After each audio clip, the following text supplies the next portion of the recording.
Joining us now, Arkansas Senator Tom Cotton, a Republican on the Senate Intelligence Committee, joins us now. Senator, good morning to you. Welcome. So what do you want to know, and what should be done as we now learn of this investigation into Hunter's overseas business dealings? Yes, Sandra, this investigation appears to be pretty far-reaching. I know the Biden campaign released details of a tax fraud investigation in Wilmington. I think that was just to show maybe the least damaging part of the investigation. There's allegations of securities fraud and money laundering related to Hunter Biden's Chinese businesses, a crooked hospital deal with Jim Biden, Joe Biden's brother, out in western Pennsylvania. These investigations span multiple jurisdictions. And if Joe Biden becomes president, then all of those prosecutors are in line to be fired next month. If there were ever circumstances that created conflict of interest and called for a special counsel, I think those circumstances are present here. Really interesting to hear you say that. Miranda Devine is writing about this in the New York Post this morning. The Biden family put national security at risk. She is saying that barring a miracle, Senator, Biden will be sworn in as president next month, and all the skeletons jumping around in his closet have grave implications for America's national security.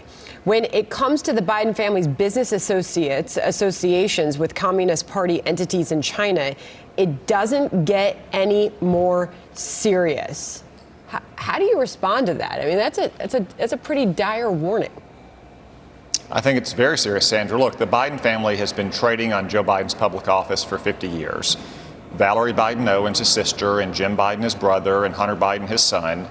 Do we really think that that will change if Joe Biden becomes president, the highest office in the land? If they did it when he was vice president and he was senator, of course it's going to happen when he has even more power. Look, we know Joe Biden has misrepresented his family's business dealings in the past. Hunter Biden flew all over the world with him. Joe Biden said they never talked about their business. Hunter Biden said they did. Emails from his laptop show they did as well. And really, on two 14-hour flights to and from China, do we really think Joe Biden never once said to Hunter Biden, "So what are you doing in China, son?" To borrow from one of Joe Biden's favorite phrases, come on, man. I want to move on now to what we're learning about Eric Swalwell, the Democrat in the House of Representatives. Chris Stewart was on with us earlier, and he was saying about that suspected spy. This wasn't the girl next door. Listen. This wasn't some nice girl that he grew up with next door. This was a Chinese citizen who was hyper-aggressive in developing relationships with politicians. We know that she helped him get reelected. There's all sorts of questions here that beg to be answered. On this story, Senator, your thoughts? Eric Swalwell and Nancy Pelosi do need to answer these questions. You know, I know that Eric Swalwell is hiding behind the cloak of classified information, Sandra. I'm on the Intelligence Committee. I've been around the block. I can tell you there is nothing classified about Eric Swalwell's fundraising practices or his social life. Until he comes forward and has a thorough and complete explanation for what happened, then he should not sit on the House Intelligence Committee and have access to classified information.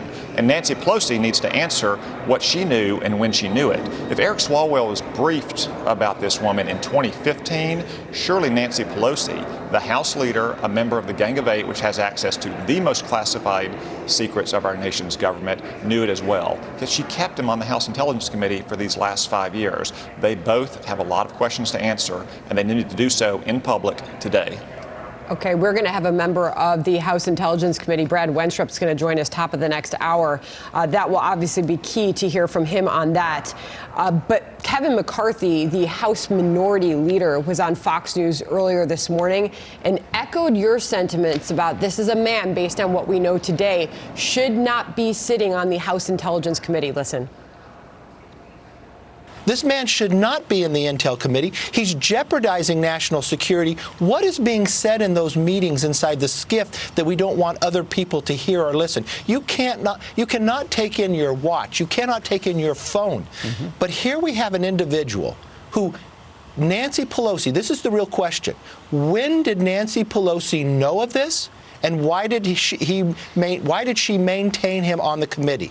She will be holding a news conference in this hour. We'll see what she says on that. But Senator McCarthy went on to say that he's going to ask the FBI to brief him as the leader of the Gang of Eight.